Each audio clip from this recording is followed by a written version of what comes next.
मैं ये जानना चाहता हूं कि अगर कंपैरिजन में, आइसोलेशन में नहीं, क्योंकि आइसोलेशन में तो आप कांग्रेस को भी खराब बता रहे हैं, लेकिन अगर कंपैरिजन में कांग्रेस बेहतर है और एक कोशिश चल रही है आने वाले दिनों में एक विकल्प देने की, मेन फ्रंट के नाम पर, थर्ड फ्रंट के नाम पर कम्युनल फोर्सेस का मुकाबला करने के लिए, तो नेशनल सिनेरियो में आप उसका हिस्सा बनेंगे ना?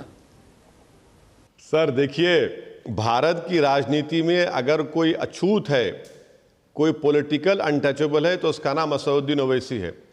और मुझे इसकी कोई ज़रूरत नहीं है कि कोई मुझे अपने गले से लगा ले। मैं जो काम कर रहा हूं करता रहूंगा। मगर आप ये कैसा सोच लिए कि कांग्रेस के साथ में चला जाऊंगा? आपने नहीं देखा कि राजस्थान में भी क्या तमाशा हो रहा है? और फिर हम ये भी देख रहे हैं कि बीजेपी के खिलाफ एक पॉलिटिकल फ्रंट की जो एक मीटिंग हुई हरियाणा में, जिसमें चौटाला साहब थे जो जेल से सजा हुई उनको, उनके साथ कौन थे? नीतीश कुमार और फिर लालू के बेटे सीपीएम। अरे भाई, आप कहां पर जा रहे हैं? आप तो भाजपा को फुल टॉस दे रहे हैं कि आप सिक्स मारो। ये तो सब देश देख रहा है ना। इससे मुझे क्या करना है? मैं क्या कर सकता हूं इसमें इन लोगों के लिए? वो लोग तो ये कहते हैं कि खुद ये जीत नहीं सकते और जो जीतने का मादा रखते हैं उनके साथ ही आ नहीं सकते, तो असल में तो फुल टॉस ये देते हैं, और वो भी बहुत धीरे वाला फुल टॉस। नहीं, देखिए, हम फुल टॉस नहीं डालते। ऐसा है ना, तो अगर जो क्रिकेट खेला है उसको कहते हैं हम यॉर्कर डालते हैं पैरों के बीच में, वो फुल टॉस डालते हैं। अब आप देखिए, महाराष्ट्र में सरकार चले गई, कैसे गई बताइए आप? मैं जिम्मेदार हूं उसका। गोवा में आपके कांग्रेस के विधायक भाग जाते हैं।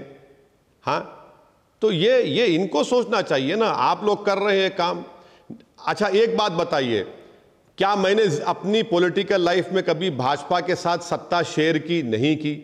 क्या मैं कभी भाजपा के साथ मुख्यमंत्री बना? नहीं बना, ना कभी बनूंगा इंशाल्लाह। नीतीश कुमार सेकुलर हो जाते हैं, नरेंद्र मोदी के साथ हाथ उठाकर जिंदाबाद के नारे लगाते हैं, फिर आज वो छोड़ देते हैं, सेकुलर हो जाते हैं। कांग्रेस पार्टी यूएपीए में अमित शाह के लाए हुए अमेंडमेंट की सपोर्ट करती है, वो सेकुलर हो जाती है। भाई, मेरा रिकॉर्ड तो बताओ ना। मैं तो इनका रिकॉर्ड बता रहा हूं, इनके पास दिखाने को कुछ नहीं है। तो ये जो आप यॉर्कर डालते हैं, ये कभी मिडिल स्टंप लेकर उड़ती क्यों नहीं है? ये हमेशा फुल टॉस की तरह बल्ले पर आती है और जाता असल में छक्का ही है। बेशक आप कोशिश करते हो यॉर्कर डालने की, मतलब आप बहुत अच्छा यॉर्कर डालना सीख नहीं पाए हैं अभी तक। नहीं, ऐसा होता है सर। सुनिए एक बात, यॉर्कर जब डालते हैं ना, या तो डंडी उड़ जाती है या फिर पैरों पे बड़ी तकलीफ होती है गोला लगने के बाद। तो उतना तो काम हो रहा है। मतलब पैरों में तकलीफ भर से खुश हैं आप? नहीं, तकलीफ देखिए, जब पैरों में तकलीफ होती है तो जिस्म के हर कोने कोने में पुकारता है वो दर्द। आपको कभी तकलीफ नहीं हुई पैरों में? आपके घुटने में, आपके एंकल में, एक्िलीज हील, ये सब चीजें होती हैं। तो आप क्रिकेट की बात, हम तो दिल में तकलीफ पहुंचा रहे हैं इन सबको। भाई देखिए, भाजपा हमसे खुश नहीं है कि ये क्यों ये कह रहे हैं बैन के बारे में। कांग्रेस, ये तमाम सेकुलर पार्टीज हमको पसंद नहीं करती हैं। तो मुझे लगता है कुछ तो सही हो रहा है जो भाजपा और कांग्रेस हमको पसंद नहीं करती है। मतलब आप कुल मिलाकर इनके लिए एक न्यूसेंस वैल्यू बने रहना चाहते हैं, और आप चाहते हैं कि इनके सिर में ये बाम लगाते रहें, उसमें आपको प्रसन्नता होती रहेगी, बेशक इनकी सरकारें आती रहें और ये सत्ता में बने रहें। नहीं सर, मैं आपसे डिसएग्री करता हूं। न्यूसेंस वैल्यू नहीं, मेरी एक पॉलिटिकल वैल्यू है जो भारत के मुसलमान को समझाने की कोशिश कर रहा हूं कि आपकी एक पॉलिटिकल वैल्यू है और आप उस वैल्यू को समझिए, अपनी कदरों और अपनी कदर को और अपनी अहमियत को बढ़ाइए। आप सिर्फ वोट डालने वाले बन चुके हो, आप वोट लेने वाले बनिए। तो न्यूसेंस वैल्यू तो कांग्रेस की है, वो तो बीजेपी के लिए सिर्फ न्यूसेंस वैल्यू बनी हुई है। कहां बीजेपी से कांग्रेस मुकाबला कर रही है? बताइए आप, कहां मुकाबला कर रहे हैं आप? कुछ भी, कहीं पर मुकाबला आप नहीं कर रहे हैं। इस बात को थोड़ा और आगे बढ़ाता हूं। अभी जब आपने इशारा दिया, आपने कहा कि बहुत सारा वहां जुल्म हुआ है, आपने परसेंटेज भी गिनाया, जुहापुरा की बात भी कर दी।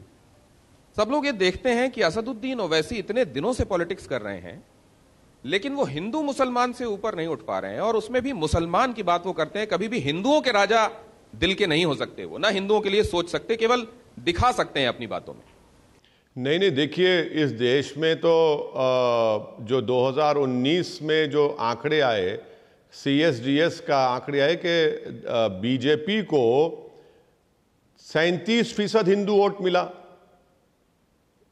प्रधानमंत्री ने अपनी 2014 की पहली तकरीर में कहा था कि क्या कहा था कि 1200 साल की गुलामी के बाद सत्ता मिली।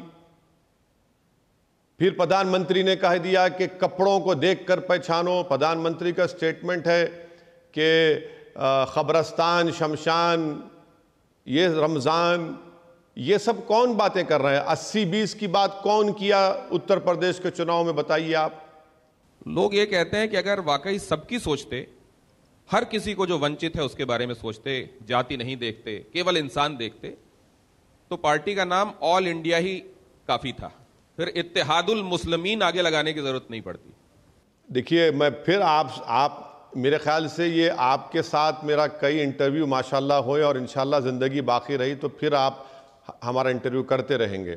मैं आपको उस वक्त भी आज भी कह रहा हूं कि जो कोई भी पॉलिटिकल पार्टी इलेक्शन कमीशन में रजिस्टर करती है उसको ये सॉलम एफर्मेशन देना पड़ता है कि भारत के संविधान को मानती है, नंबर 1।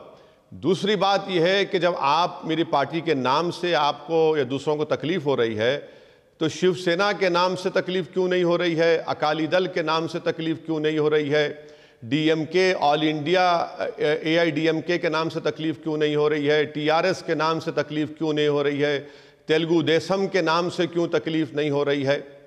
बताइए, ये सब भी तो पॉलिटिकल पार्टी है। तो मतलब आप टिट फॉर टैट में भरोसा करते हैं, आप इसके लिए वो गिना देना चाहते हैं। आप इस देश की अम्ब्रेला पार्टी बनने में और सबके लिए सोचने में यकीन नहीं रखते, क्योंकि आपके पास उदाहरण है कि फला भी तो कर रहा है, ठिकाना भी तो कर रहा है, इस तरह की राजनीति।